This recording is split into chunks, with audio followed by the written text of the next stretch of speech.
ముఖ్యమంత్రి గారు మేము అలసిపోయినామండి.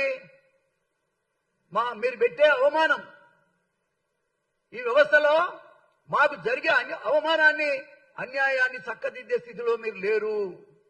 కారణం ఏమిటో మీరే చెప్పాలి. దీనికి కారణం ఏమిటి? నీ వెనుక గొంతులు తవ్వుతున్నారు నల్లి కుట్లోలు ఎవరు చెప్పమంటావా? అరే ఏం మాట్లాడుతున్నావా? నీ గవర్నమెంట్ కూలిపోవడానికి చాలా సిద్ధంగా ఉంది. నువ్వు ఒక్కడే పని చేస్తే కుదరదు కదా. వర్గీకరణకు వ్యతిరేకంగా, వర్గీకరణ అయిన తర్వాత కూడా వ్యతిరేకంగా, దానికి ప్రభుత్వ నిర్ణయానికి వ్యతిరేకంగా మీటింగ్ పెడితే నువ్వు ఏమైనా చేయగలిగావా?